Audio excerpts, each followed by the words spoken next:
आदर्श बहुजन समाज में जन्मे सदगुरु कबीर साहेब जी रविदास जी को नमन करती हूँ।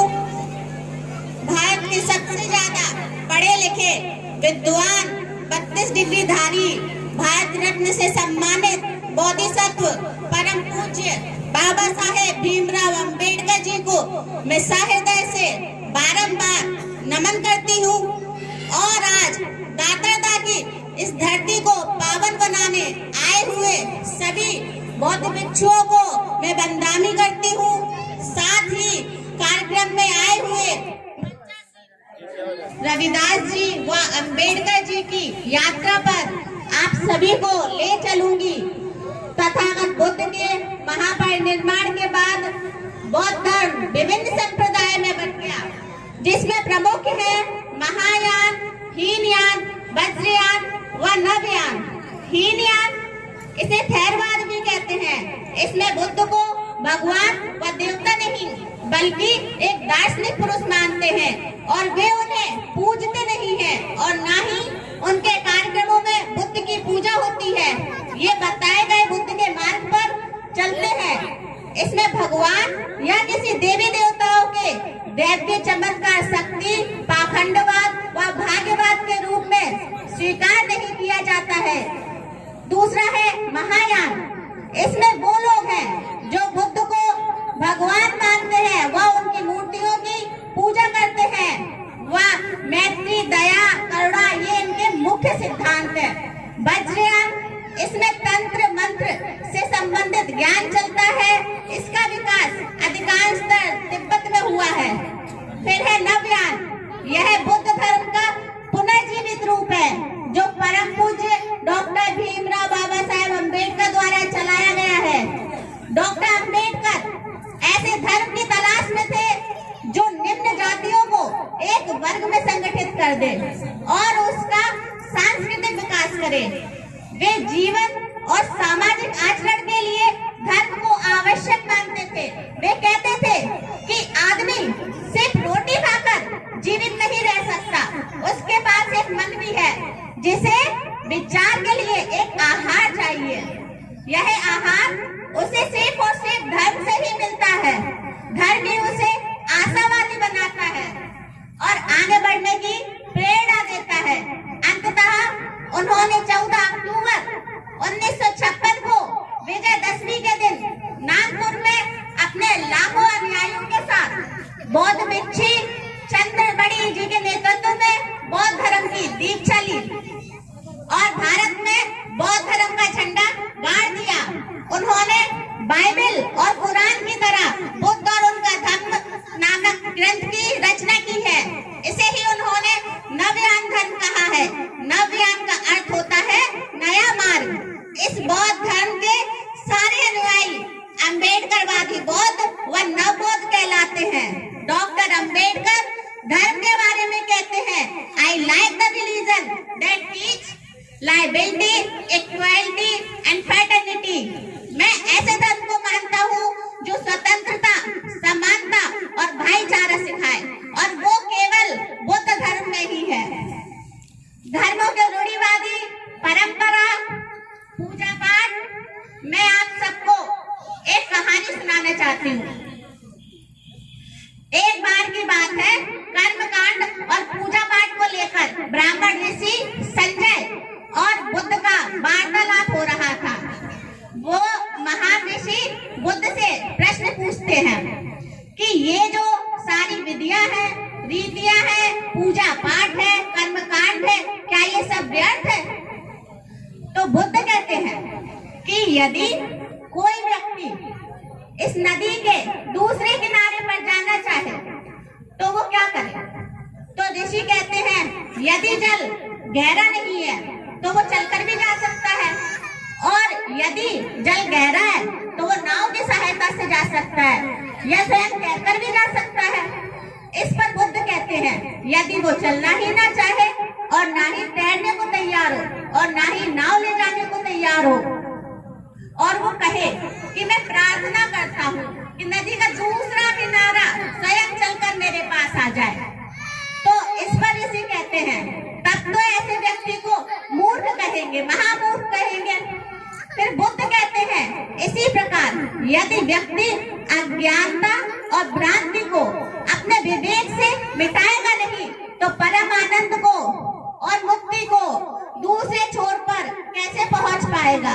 चाहे वह पूजा पाठ करे, चाहे वो अनुष्ठान करे या व्रत करे या किसी भी नीति पर चले, वो इस किनारे ही रहेगा। जीवन में सत्कर्म करके वह ज्ञान प्राप्त कर ही जिया जा सकता है। इसीलिए बुद्ध कहते हैं, अपो दीपो भवा, अर्थात अपना दीपक स्वयं बनो। Be the source of light by yourself. तुम स्वयं की शरण में जाना, किसी और की नहीं। अर्थात आपको स्वयं ही मेहनत करनी पड़ेगी, तभी जाकर सफलता मिलेगी। इसी तरह एक और कहानी मैं आपको सुनाना चाहती हूँ जो श्राद्ध से संबंधित है।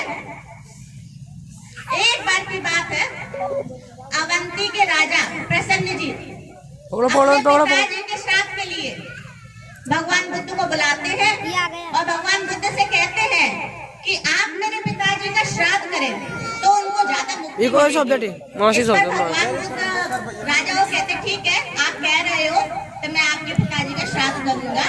आप ऐसा करो, 2 मटके लेकर आओ, एक में घी भर दो और एक में कंकड़ पत्थर भर दो और उनको नदी के किनारे पर ले आओ।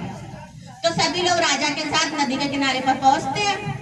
दोनों मटकों को नदी पे रख दिया जाता है और भगवान बुद्ध ने राजा से कहा कि राजन, इन दोनों मटकों को डंडे से फोड़ दो। राजा ने उन दोनों मटकों को डंडे से फोड़ दिया। फिर कंकड़ पत्थर का जो मटका था वो फूट के पानी के नीचे कंकड़ पत्थर बैठ गए और घी पानी के ऊपर तैरने लगा। तथागत राजा से पूछते हैं कि ये बताओ, क्या ये घी जो पानी में तैर रहा है और जो कंकड़ पत्थर पानी में नीचे डूब गए हैं, क्या हमारी पूजा पाठ या कर्म कांड करने से क्या घी पानी के नीचे डूब जाएगा या कोई विधि या मंत्र पढ़ने से कंकड़ पत्थर पानी के ऊपर तैरने लगेंगे? तो राजा कहते हैं, ये तो हो ही नहीं सकता, ये तो प्रकृति के नियम के खिलाफ है, संभव ही नहीं है। तो बुद्ध कहते हैं, ये बताओ, जब सारी चीजें प्रकृति से बनी है, ये कंकड़ पत्थर भी प्रकृति से बने हैं, ये घी भी प्रकृति से बना है, तो हम प्रकृति से भिन्न कैसे हो सकते हैं? हम भी प्रकृति से उत्पन्न हुए हैं। तो आपके माता पिता की शांति के लिए जो पूजा पाठ या कर्म कांड हम यहाँ करेंगे या कोई क्रियाक्रम करेंगे, उससे उनको कैसे लाभ होगा? ये तो प्रकृति के नियम के खिलाफ हुआ ना। तो राजा बोलते हैं, भगवान आप बिल्कुल सही कह रहे हैं। अतः ये समझना चाहिए कि जो भी व्यक्ति ने अपने जीवन में किया है, उसका नाम यश उसको सब इस ही धरती पर मिलता है। इससे आगे जाने की हमें जरूरत नहीं है। इसलिए बुद्ध कहते हैं, किसी को इसलिए मत मानो कि वो किसी पवित्र पुस्तक या धर्म ग्रंथ में लिखी है, ना ही इसलिए कि ये तो परंपरा है, पहले से चली आ रही है, ना ही इसलिए कि उसे बहुत लोग मानते हैं, ना ही इसलिए कि उसे कोई गुरु कह रहे हैं, ना ही इसीलिए कि स्वयं मैं भगवान बुद्ध कह रहे हैं, बल्कि स्वयं जांचो, परखो, उसका अनुभव करो। जब स्वयं के लिए और संसार के लिए वो सही हो तो ही मान। यही सिद्धांत बौद्ध धर्म को अन्य धर्मों से अलग करता है और विज्ञान से जोड़ता है। वर्तमान में जल रही इस धरती को युद्ध की नहीं, बुद्ध की जरूरत है। इसी तरह मैं आपको एक और कहानी सुनाना चाहती हूँ, बुद्ध भगवान के समय की, जो गंगा स्नान से संबंधित है। जैसे आप लोग गंगा स्नान करने जाते हैं, उसी से संबंधित है।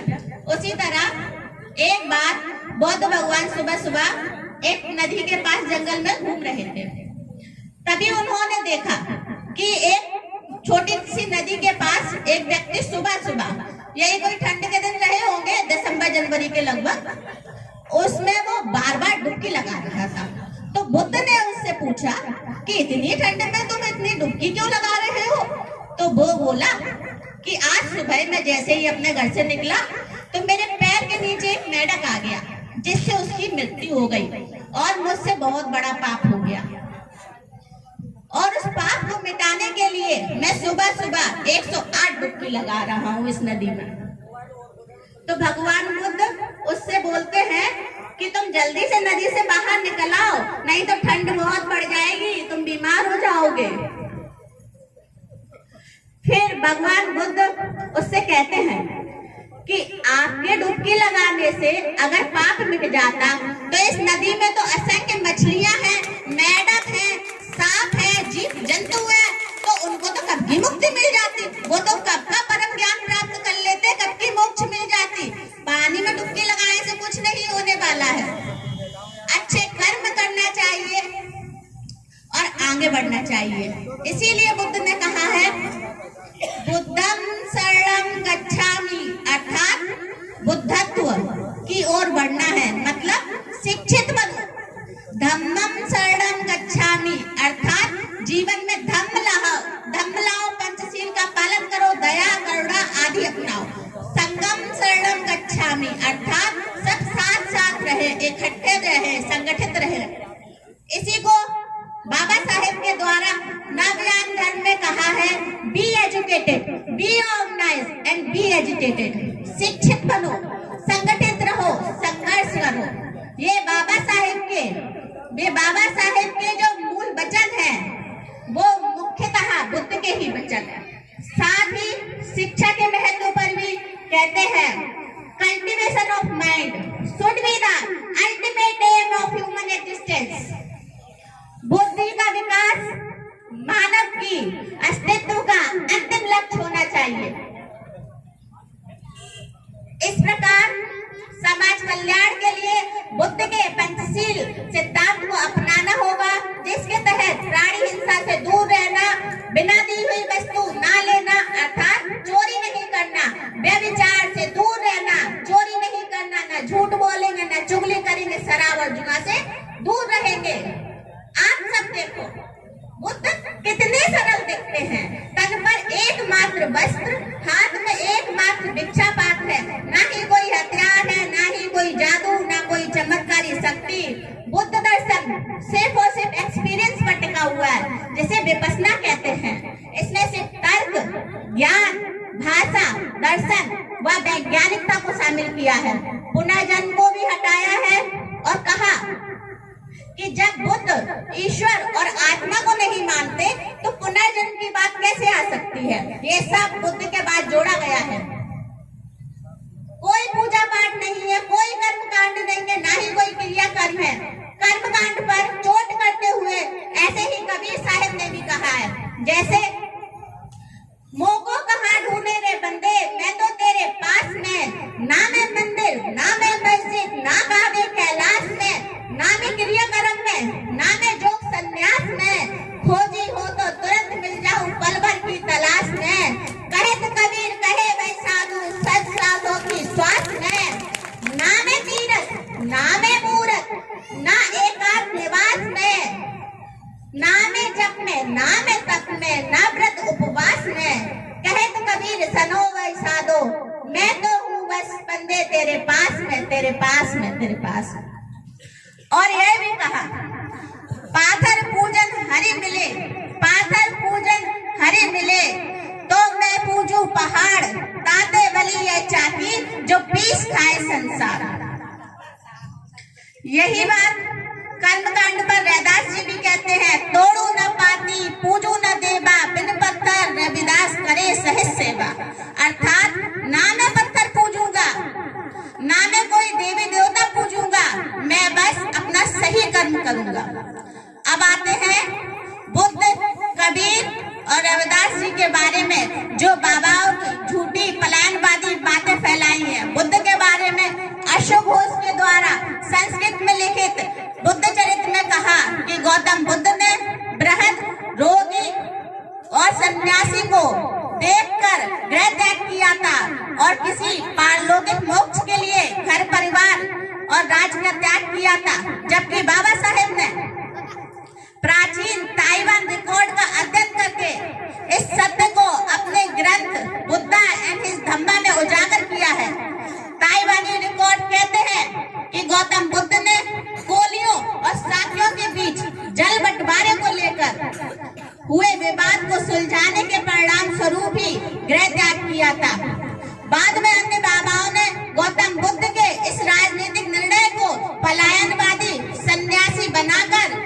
किया गया ताकि बुद्ध के राजनीतिक निर्णय की चेतना को लोगों से जोड़ने से रोका जा सके। जिन लोगों ने कहा कि बौद्ध स्तूपों और विहारों और बौद्ध भिक्षुओं को नष्ट कर दिया, कि तुम्हारा बुद्ध मोक्ष के लिए घर से निकला था, इस तरह बुद्ध के साक्षात पुलिस और समाज के बीच चल रही राजनीति और जल बंटवारे को लेकर और तत्कालीन गणतंत्र की राजनीति को, पूरे उल्लेख को बुद्ध के गृह त्याग की चर्चा से ही गायब कर दिया और इस तरह बुद्ध के साथ गणतंत्र और राजनीति विमर्श की संभावनाओं को भी खत्म कर दिया। इसका नतीजा यह हुआ कि बुद्ध से जुड़े लोगों में राजनीतिक चेतना क्षीण हो गई। इसके विपरीत जो लोग बुद्ध को व्यक्तिगत मोक्ष की तलाश में गृह त्याग करने वाला सन्यासी मानकर उनकी पूजा करते हैं, उन्हें राज्य, धर्म स्थापना, रक्षा आदि से जुड़ी चेतना कमजोर हो जाती है और आगे जाकर मोक्ष की तलाश की आदत बढ़ती जाती है। इस गहराई को हमें समझना होगा। इसीलिए हमें अपने बहुजन दलित इतिहास को अच्छे से पढ़ना चाहिए। बहुजन लोगों का इतिहास पढ़ने के बारे में बाबा साहेब कहते हैं, They cannot make history who forget history। जो कौम अपना इतिहास नहीं जानता है वह कौम कभी अपना इतिहास नहीं बना सकती। ऐसे ही कबीर साहब की अनावश्यक भजन फैलाए जा रहे हैं, जैसे माटी चुन चुन महल बनाया, लोग कहे घर मेरा, ना घर तेरा ना घर मेरा, चिड़िया रैन बसेरा, कौड़ी कौड़ी माया जोड़ी, जौन भरेरा थैला, कहत कबीर सुनो भाई साधो, संग चले ना थैला। उड़ जाएगा हंस अकेला रे, उड़ जाएगा हंस अकेला, ये लग 2 दिन का मेला रे। इस तरह के दोहे और भजनों से हमें दूर रहने की जरूरत है। समाज को चाहिए विज्ञान, तार्किकता, दया और करुणा। इस प्रकार के भजन हमें संन्यास की ओर ले जाते हैं। हमें भगवान बुद्ध को महात्मा कहना, कबीर साहब को साधु कहना ये छोड़ना होगा। ये उनके बताए गए सांसारिक जीवन से कल्याणकारी मार्ग को छोड़ सन्यासी मार्ग की तरफ जोड़ता है। इसे हमें समझना होगा। मैं यहाँ कबीर साहब की आलोचना नहीं कर रही हूँ, किसी को ऐसा लगे तो मुझे क्षमा कीजिए। अब ऐसे भजन सुनोगे, ना घर मेरा ना घर तेरा, तो घर संसार में मेरा कुछ है ही नहीं, तो मैं मेहनत क्यों करूंगा। ये दूसरे लोगों की चाल को आपको समझना पड़ेगा। जबकि आज हमारे लोगों को जहाँ शिक्षा की जरूरत है, मेहनत सिखाने की जरूरत है, परंतु यहाँ गलियों मोहल्लों में साधु सन्यासी बनने के भजन सुनाए जा रहे हैं। हद होती है भाइयों।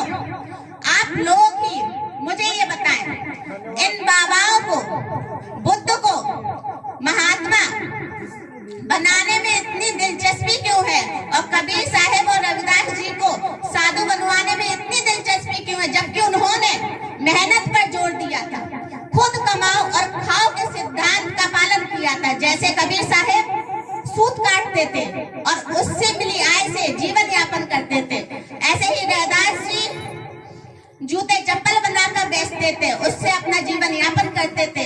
जैसे कबीर साहब ने परिश्रम पर कहा है, श्रम ही से सब होत है, जो मन सखी धीर, श्रम ते खोदत कूप जो, थल में प्रगटे नीर। अर्थात मेहनत करोगे तो जमीन खोद कर भी पानी निकाल लोगे। करत करत अभ्यास के जड़ मत होत सुजान, रसरी आवत जात ते सिल पर परत निशान। रविदास जी ने भी परिश्रम पर कहा है, रविदास श्रम कर खाइए, जो लो पार बसाए, नेक कमाई जो करे कबहु न निष्फल जाए। अर्थात आप काम करो, मेहनत करो, वही काम आएगा। मेहनत की कमाई कभी भी बेकार नहीं जाती है।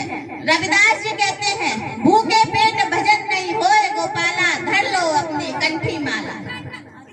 इतनी अच्छी अच्छी बातें हमारे महापुरुषों ने कही है, फिर ये बात हमको क्यों नहीं बताई जाती है, जिससे कि हम और हमारे बच्चे मेहनती न बने, परिश्रमी न बने, शिक्षित न बने, जबकि हमारे महापुरुषों ने तो परिश्रम पर ही जोर दिया है। इसीलिए हम सबको बाबा साहेब अम्बेडकर के नवयान बौद्ध धर्म पर लिखे ग्रंथ बुद्ध और उनके धम्म को पढ़ना होगा और उसके अनुसार आचरण भी करना होगा, नवयान अपनाना होगा। बाबा साहब चाहते थे कि इस नवयान को मानने वाले लोग खुली आंखों वाले बुद्ध को माने, बैठे हुए बुद्ध को नहीं बल्कि चलते हुए बुद्ध को, गतिमान बुद्ध को माने, ऐसे बुद्ध को माने जिसमें व्यक्तिगत मोक्ष हेतु नहीं बल्कि समाज के बेहतर भविष्य के लिए अपने ग्रह का त्याग किया था। डॉक्टर अंबेडकर का बौद्ध धर्म आज के समय के बिल्कुल अनुकूल है। अतः हम सबको एक शोषक धर्म के विरुद्ध नया मनुष्यवादी और असमतावादी नवयान बौद्ध धर्म को अपनाना होगा। हम सबको इस गंदी राजनीति के खिलाफ अच्छी राजनीति चालू करनी होगी। बुद्ध का सिद्धांत संघ की शरण में आओ, इसका मतलब यही है कि सब इकट्ठा हो जाओ। यही बात अंबेडकर साहब भी कहते हैं कि सभी संगठित रहो। अंबेडकर की सबसे बड़ी चिंता थी कि अछूत अनेक जातियों, उपजातियों में विभाजित है और उनके बीच मौजूद सामाजिक भेदभाव उनको एक नहीं होने देता।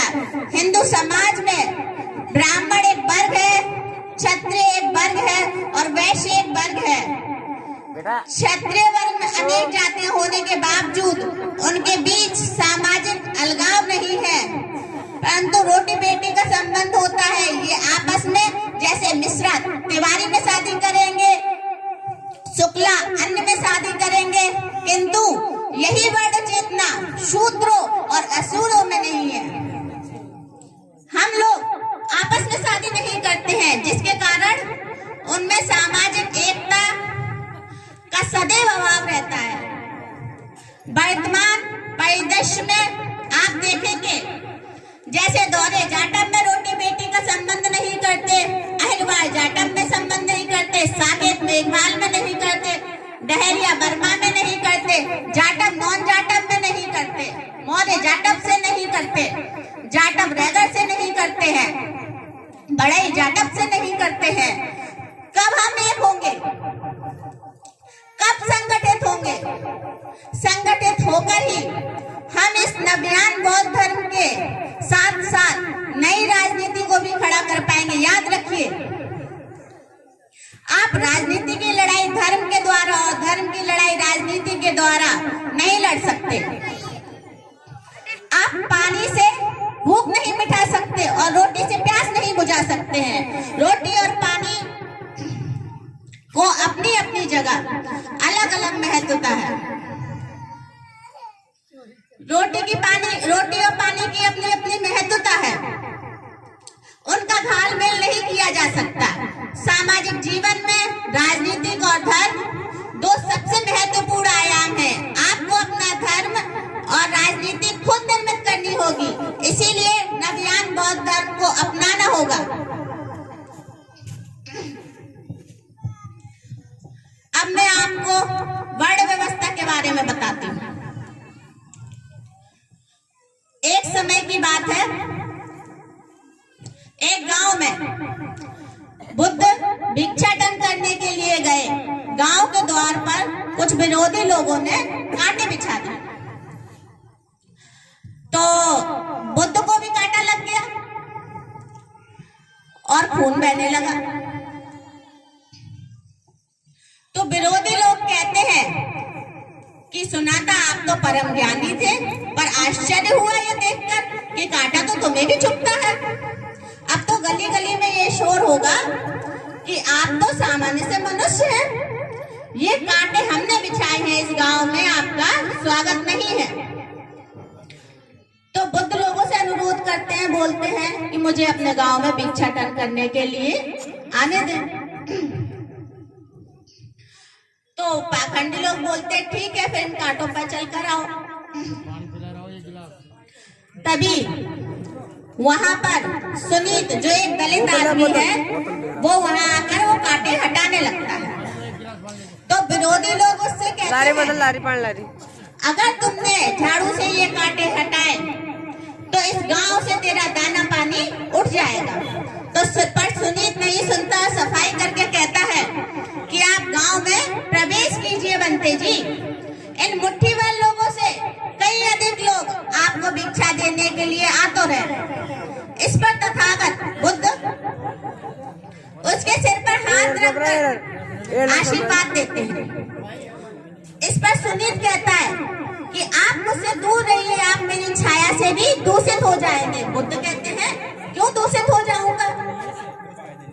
हम सभी की तरह मैं तुम्हें मनुष्य मानता हूँ और एक मनुष्य का स्पर्श दूसरे मनुष्य से कैसे दूषित कर सकता है? केवल लालच, घृणा, मोह और तृष्णा यही मनुष्य को दूषित करती है। और तुम जैसा मनुष्य जिसमें इतना प्यार भरा है वो केवल दूसरों को सुख ही दे सकता है, दुख नहीं। तो विरोधी लोग कहते हैं कैसे महात्मा हो तुम, तुम्हें जाति वर्ण का भी ज्ञान नहीं है, अरे पाखंडी हो तुम। तो बुद्ध कहते हैं जो मानव उससे उसकी मानवता को छीनता है पाखंडी वो होता है। यदि मुझे पाखंडी कहकर आप सभी को संतोष मिलता है तो यह उचित है, परंतु इस मनुष्य में भी हमारी तरह प्राण बसे हैं। इसे नीचा कहकर इसका तिरस्कार करना सबसे बड़ा पाप है, सबसे बड़ा पाखंड है और कुछ नहीं है। और फिर विरोधी लोग कहते हैं जानते नहीं हो क्या? तो मैं बता देता हूँ, ये धर्मशास्त्र है। तो बुद्ध कहते हैं ये पाखंड कैसे हुआ? जिसमें जिस मिट्टी से सारी मानवता का सृजन हुआ है उसी मिट्टी से इनका भी सृजन हुआ है। तो मानव और मानव में भेद कर आप सृजनकर्ता पर कीचड़ उछाल रहे हैं। यदि हम आकाश में कीचड़ उछालेंगे तो आकाश तो ऊंचा ही रहेगा, परंतु कीचड़ वापस हमारे ऊपर ही गिरेगा।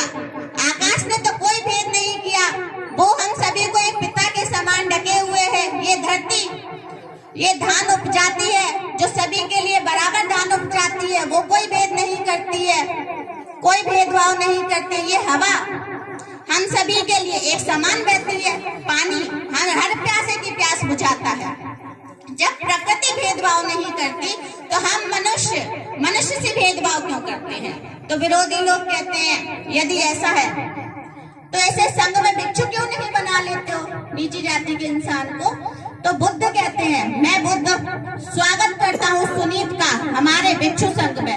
वहीं से बौद्ध धर्म में वर्ण जाति व महिलाओं को बुद्ध ने शामिल कर लिया, जिसमें उन्होंने उपाली जो कि नाई था, सुनीत जो मेहतर था, सोपान और सुप्रिया जो अछूत थे, सुमंगल नीची जाति का व्यक्ति, प्रकृति चांडाल, उंगली मार डाकू एवं आम्रपाली वैश्य, सुभद्रा पत्नी, प्रजापति गौतमी माँ आदि महिलाओं को दम्भ दीक्षा देकर वर्ण व्यवस्थाओं की धज्जियां उड़ा दी। उस समय उन्होंने वर्ण व्यवस्था की धज्जियां उड़ाई थी और वर्ण व्यवस्था को नकारते हुए धर्म को समानतावादी बनाया। इस प्रकार बुद्ध ने चारों वर्णों व स्त्रियों को धर्म का समान रूप से अधिकार दिया। ये तत्कालीन समय पर बुद्ध की गई क्रांति थी। इसी प्रकार बाबा साहेब ने भी भारतीय संविधान में सभी को समानता का अधिकार दिया है। ये अब तक की सबसे बड़ी क्रांति है। पर पुरुषों ने महिलाओं के साथ क्या किया? बहुजन पुरुष व्हाट्सएप, फेसबुक व अन्य सार्वजनिक मंचों पर ओपिनियन रखने वाले, मंचों पर बड़े बड़े भाषण देने वाले पुरुषों से मैं पूछती हूँ कि आपकी पत्नियां कहाँ हैं? अपने परिवार की महिलाओं को आप चार दीवारों में क्यों कैद करके रखते हैं? उनको क्यों नहीं अपने बराबर खड़ा करते हैं? उन्हें अपने साथ क्यों नहीं लेकर चलते हैं? क्या पत्नियों की लाइफ सिर्फ रोटी बनाने और बच्चे संभालने तक ही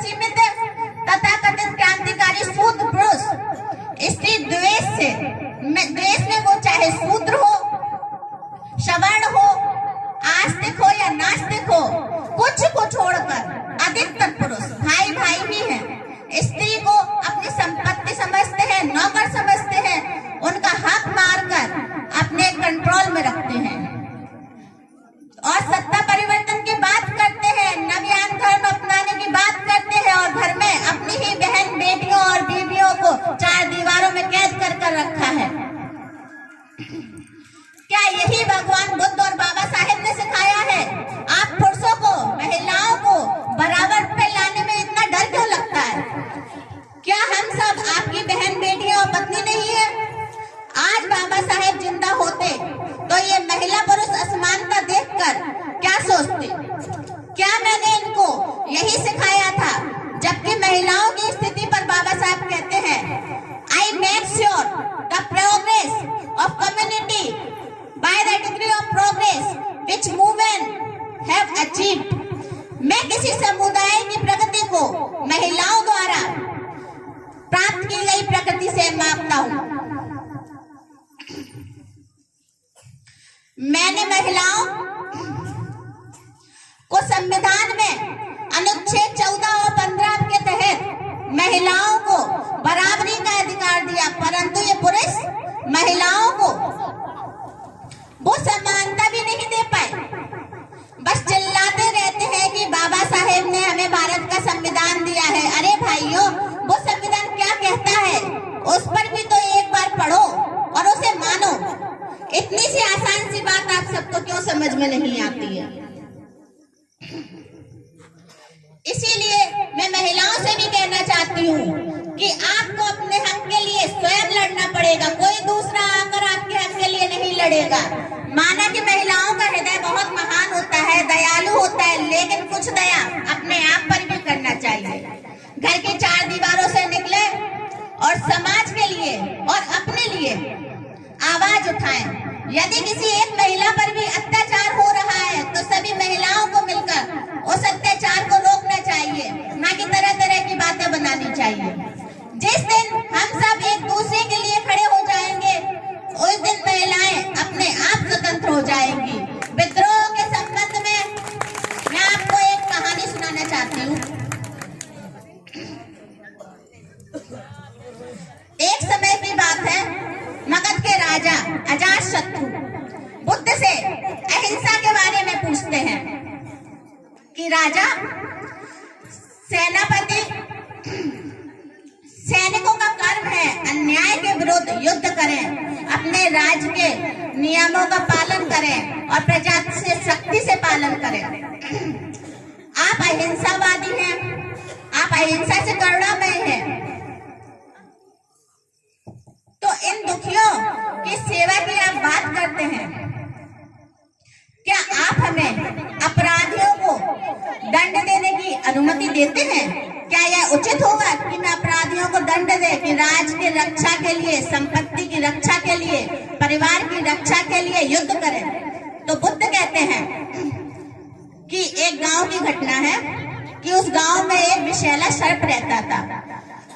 वो सर्प न जाने कितने ही लोगों को डस चुका होगा और मृत्यु के घाट उतार चुका होगा। सभी गांव वाले उससे बहुत भयभीत थे। वो जिस पेड़ के नीचे रहता था वहां बच्चे खेलने से भी डरते थे। एक बार ऐसा हुआ कि एक बिच्छू वहां से गुजर रहा था और उस पेड़ के नीचे छांव में बैठकर विश्राम करने लगा। सांप उसे काटने के लिए बाहर निकला तो बिच्छू को डरा न देखकर सांप अचंभित हो गया। बिच्छू ने उसे उपदेश दिया कि तुम्हारे लोगों के काटने से उन्हें बहुत पीड़ा होती है, उनके प्राण भी चले जाते हैं। तो सांप में बैराग जाग गया, तो उसने निश्चय किया कि वो किसी को नहीं काटेगा। सर्प को अहिंसक देखकर गांव में लोग धीरे धीरे उससे डरना बंद हो गए। बच्चे अकारण ही उसकी पूंछ पर अपना पैर रखते, लेकिन वो फिर भी किसी से कुछ नहीं कहता, ना ही हानि पहुंचाता। बच्चे उस पर पत्थर फेंकते, लेकिन फिर भी वो पलटकर वार नहीं करता था। भूख और पीड़ा से छीड़ हो गया था। रात्रि में वह कुछ कंकड़ पत्थर खा लेता और अगले दिन आक्रमण का सामना करता। वो इतना घायल हो चुका था कि गांव वाले उसे रस्सी से अधिक कुछ नहीं समझते थे। और फिर एक दिन उस मार्ग से पुनः वो बिच्छू गुजरा, तो उसने जब ये सर्प की दुर्दशा देखी तो वो बहुत दुखी हुआ और औषधि लगाते हुए पूछा कि तेरा ऐसा हाल कैसे हो गया? सर्प ने कहा, मेरे मन में वैराग्य जाग गया था, संन्यास जागा और मैंने काटना छोड़ दिया। फिर बिच्छू ने कहा कि मैंने तुझे काटने से मना किया था, फुसकारने से मना नहीं किया था। तूने तो अपने सर पे स्वभाव को ही छोड़ दिया। किसी भी बात की अति, अहिंसा की भी अति यदि ध्यान से देखोगे तो हिंसक बन जाती है। उन्हें उनके अपराध का दंड भी मिलना चाहिए, परंतु ध्यान रखें, न्याय देने वाला कभी अपनी निजी कटुता के कारण उसे दंड ना दे, अपितु दोषी को उसके दुष्कर्म और उसके अपराधों का ही दंड मिले। यदि अन्याय या बुराई भलाई पर हावी हो जाती है, तो इस कहानी में यही बताया गया है कि आप युद्ध का कारण नहीं बने। इस कहानी से हमें सीखना चाहिए कि हमें लड़ाई नहीं करनी है, लेकिन यदि आप पर अत्याचार होते हैं तो चुपचाप सहना भी नहीं है, अपनी आवाज उठाना है। इतनी आसान सी बात आप सबको समझना होगा। धर्म और अध्यात्म पर मैं कहूंगी कि ये किसी भी समाज की सबसे बड़ी शक्ति होती है, इसे नजरअंदाज करना ठीक नहीं है। यह बात नोट करके रख लीजिए कि भारत की वास्तव में वो लोग बदलेंगे जिन्हें खुद के जीवन में निर्णायक बदलाव की जरूरत है, जो मेहनती है, जो परिश्रमी है। वे लोग भारत के बहुजन हैं, हम हैं। इसी बहुजन तबके के इस देश में धार्मिक, सांस्कृतिक और आध्यात्मिक बदलाव के निर्णायक पहल करनी होगी। जब तक भारतीय बहुजनों के घर घर में नवयान बौद्ध धर्म की नई इबारत नहीं पहुंच जाती, तब तक लोकतंत्र और समाज में कोई ठोस निर्णायक बदलाव नहीं आने वाला। बाबा साहेब का यह शब्द यहाँ बिल्कुल फिट बैठता है, life should be great rather than long। जीवन लंबा होने के बजाय महान होना चाहिए। नवयान बौद्ध धर्म को कैसे हमें घर परिवार में मानना है, उसकी एक रूपरेखा मैंने तैयार की है, जो मैं आप सबके सामने रखना चाहती हूँ। किसी भी शुभ अवसर के आने पर आप सब अपने घर पर भंते जी को आमंत्रित करें, जैसे शादी हो, रसोई हो, जन्मदिन हो या कोई भी शुभ अवसर हो। इन सभी शुभ अवसर पर भंते जी के उपदेशों को सुने, ज्ञान प्राप्त करें, धर्म के बारे में जानने का प्रयास करें। एवं साथ ही हमें अपने कुछ नए त्योहार भी बनाने होंगे और मानने भी होंगे, जैसे 8 फरवरी से लेकर 15 फरवरी तक बुद्ध परिनिर्वाण दिवस होता है। इन दिनों में बौद्ध विहार जाकर वस्त्र व भोजन दान करें। ये त्योहार हमें मनाने ही होंगे। इसी तरह 14 अप्रैल को हमें कार्यक्रम आयोजन करना होगा और 5 मई बुद्ध पूर्णिमा के दिन अपनी बहन बेटियों को घर बुलाकर भोजन करवाएं व दान करें। ऐसे ही 6 दिसंबर अंबेडकर साहेब की परिनिर्वाण दिवस के दिन, इस दिन छोटे बच्चों को घर बुलाकर भोजन करवाएं एवं उपहार के रूप में एक पेन दें और उन्हें पढ़ने के लिए जागरूक करें। जब हम ये छोटे छोटे त्योहार बनाने चालू करेंगे, तभी हम सही मायने में बौद्ध धर्म को अपनाएंगे। हमें अपने बच्चों की शादी बौद्ध धर्म से करना शुरू करनी चाहिए और पंचशील सिद्धांत को अपनाना चाहिए। बचपन से ही हमें अपने बच्चों में बौद्ध धर्म के प्रति रुचि लानी चाहिए। बौद्ध धर्म से संबंधित तार्किकता व कहानियां हमें बच्चों को सुनानी चाहिए, जो सच में भी ज्ञान की बातें सिखाती है, जिससे सीख मिलती है। हमें अपने बच्चों की पढ़ाई पर बहुत ध्यान देना चाहिए, चाहे उसके लिए हमें एक समय का भोजन ही क्यों न छोड़ना पड़े, लेकिन बच्चों को पढ़ाना चाहिए। इसके संबंध में बाबा साहेब कहते हैं कि अगर आपके पास 2 पैसे हैं तो 1 पैसे से आप अपना जीवन यापन करो और 1 पैसे से पुस्तकें खरीदें और उन्हें पढ़ें। कोशिश करें कि सभी बहुजन लोग अपने घर परिवार में तथागत बुद्ध और बाबा साहेब की फोटो जरूर रखें। नवयान बौद्ध धर्म ग्रंथ बुद्ध और उनका धम्म, जो बाबा साहेब के द्वारा लिखा गया है, उसकी एक किताब अपने घरों में जरूर रखें, ताकि भारतीय और साथ में भारतीय संविधान की किताब भी रखें और उन्हें पढ़ें। यह मेरा आप सभी लोगों से विशेष आग्रह है। और अंत में मैं यही कहना चाहूंगी, ये रुतबा मेरे सर को तेरे संविधान से मिला है, यह सम्मान भी मुझे तेरे